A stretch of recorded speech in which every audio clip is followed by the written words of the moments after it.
Olá, sejam muito bem-vindos a mais um episódio dos 5 perguntas para o CFO da Assets. Desta vez, conversamos com Adolfo Neto, VP e CFO Latam da Whirlpool Corporation. Vamos conhecer mais sobre a trajetória do Adolfo e os desafios e experiências que ele adquiriu durante a carreira para se tornar CFO regional de uma empresa de bens de consumo duráveis. A entrevista está imperdível.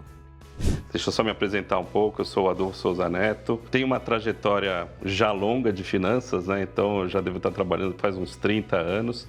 Sempre trabalhei em finanças, essa foi, acho que a espinha dorsal da minha carreira, mas normalmente eu agregava ou agrego outras coisas, normalmente área de TI, área de legal, mas já teve suprimento, já teve administração de vendas, importação, e acho que isso tem a ver com a maneira como eu vejo a área financeira, né? A gente tem que ver um pouco do todo.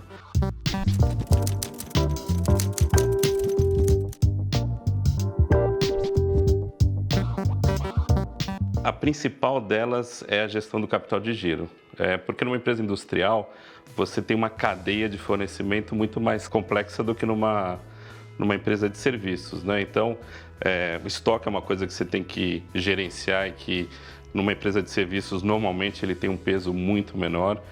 A própria linha de fornecedores, né? Enquanto numa empresa industrial você tem muitos fornecedores agregando aí todos os materiais, etc. Numa empresa de serviços, a grande concentração está na gestão de pessoas, que normalmente é um custo interno da própria empresa. Outra coisa, e decorrente aí da primeira também, é a gestão de custos, né? Uma empresa industrial, por essa cadeia mais complexa, você tem várias modalidades de custo, né? Você tem o custo da própria indústria, das fábricas, de pessoas, de logística, que são coisas que normalmente você não vê numa empresa de serviços, onde a grande concentração normalmente é na folha de pagamento.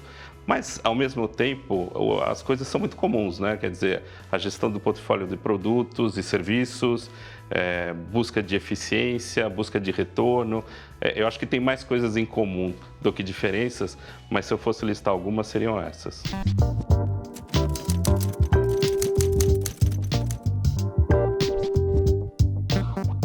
Eu diria que, principalmente, elas estão ligadas a essa questão de você estar atendendo a uma série de regulamentações que você não tem numa empresa de capital fechado e você está dando um disclosure muito maior sobre as suas operações, tanto do ponto de vista das demonstrações financeiras, quanto das operações em si, né? O que são os drivers que estão fazendo o resultado, o negócio indo para frente, para trás, para o lado, o que for. Então, assim, para o CFO, você tem um trabalho a mais que você não tem numa empresa de capital fechado, que é fazer essa gestão, principalmente com esse grupo de acionistas e com o mercado de capitais. Do ponto de vista prático para uma empresa, a gente está falando principalmente de você ter uma área de relações com investidores, que você não tem numa empresa de capital fechado, de você reforçar as áreas contábil e da área do societário, do jurídico, né? Então é fundamental essas duas áreas terem um reforço para poderem estar dando conta de todas essas obrigações. E por último, acho que também muito importante é você criar um sistema de governança que permita que a empresa possa cumprir todos esses requisitos e formalizar eles perante aos diversos stakeholders.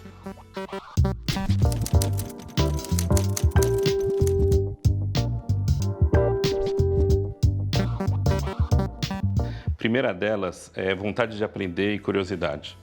Eu acho que um CFO tem que conhecer do negócio, ele tem que ir para o campo, ele tem que ir para a fábrica, ele tem que ir para o local onde a gente presta serviços, seja o que for, e entender o negócio, o que é importante dentro do negócio. E acho que essa curiosidade ela se aplica também para todas as áreas de finanças, né? Então, quando você chega num CFO, você está olhando o todo, você está olhando planejamento financeiro, a tesouraria, impostos, contabilidade, etc. Não quer dizer que a pessoa tem que ser especialista, mas a pessoa tem que conhecer o que é relevante, o que é importante de cada uma das áreas para poder fazer a coordenação desse todo que é a área financeira. Segunda coisa que eu acho que é importante é ter uma visão sistêmica do negócio. Eu acho que não tem nenhuma outra área dentro da empresa e talvez nenhum outro profissional dentro da empresa, com exceção talvez do CEO, que tem uma visão tão completa das operações quanto o CFO, porque ele vê a cadeia inteira, do começo ao fim, e como isso está se refletindo dentro das demonstrações financeiras. A terceira coisa que eu acho que é importante precisa fazer acontecer, precisa ter, como eu brinco, uma mudança no mundo real. Não adianta ser uma coisa só da planilha, só da apresentação de PowerPoint, a gente precisa realmente mover o ponteiro.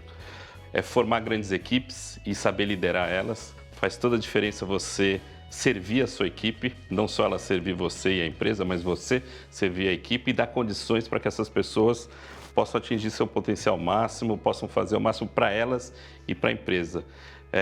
E finalmente, acho que o CFO, ele precisa ser uma pessoa que se preocupa constantemente com o relacionamento e comunicação dentro da empresa e com stakeholders externos, sejam acionistas, sejam autoridades, seja o que for.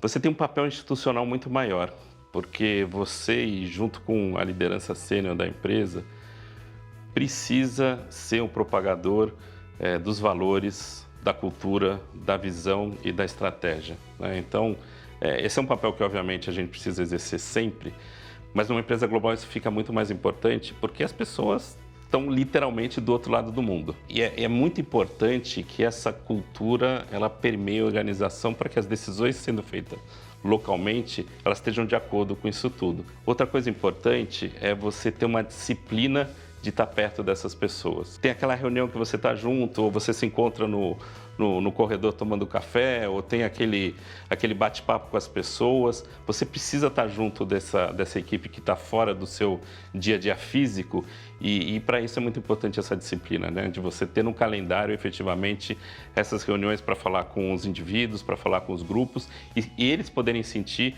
que nós estamos perto deles, e também a gente poder captar o que está acontecendo lá, que você, se não tiver essa constância da comunicação, você não consegue fazer.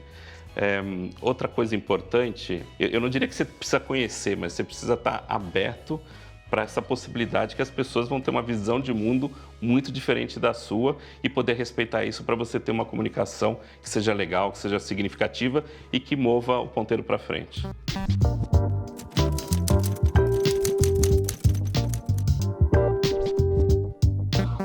Eu vejo que hoje a gente está bem na transição entre a utilização de tecnologias para resolver problemas concretos e muitas vezes eles são operacionais ou repetitivos ou transacionais, e passando para um lugar onde você vai estar usando mais inteligência da tecnologia para poder prever coisas, antecipar questões e ajudar o negócio desse jeito, né? Então, a utilização de inteligência artificial, a utilização de programas que possam, utilizando os dados históricos, prever o futuro, acho que é uma coisa que vai acontecer muito.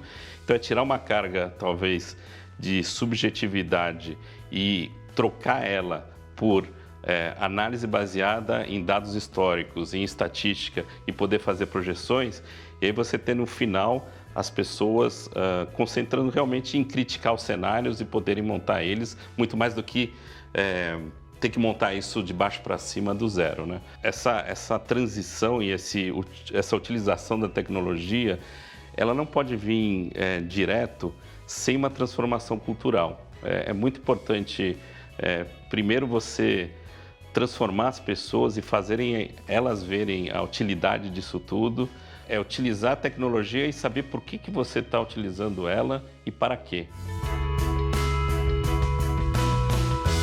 As pessoas podem percorrer tanto o curto caminho longo quanto o longo caminho curto. É um jogo de palavras, né? Mas o que está por trás dele? O curto caminho longo é aquele que você faz fazendo as coisas com cuidado, com qualidade, sem cortar corners ou esquinas, sem fazer a coisa pro amanhã, mas pensando nos efeitos de primeira, segunda, terceira ordem, construir uma base sólida, né? E esse caminho ele parece longo, mas na verdade ele é um caminho curto porque ele te leva onde você quer. O longo caminho curto é aquele que você fica sempre dando saltinhos ou dando um jeitinho, etc., mas você nunca chega lá, por isso que ele é longo, né? Então, isso é uma coisa que acho que reflete um pouco a minha visão de mundo em relação à progressão na carreira.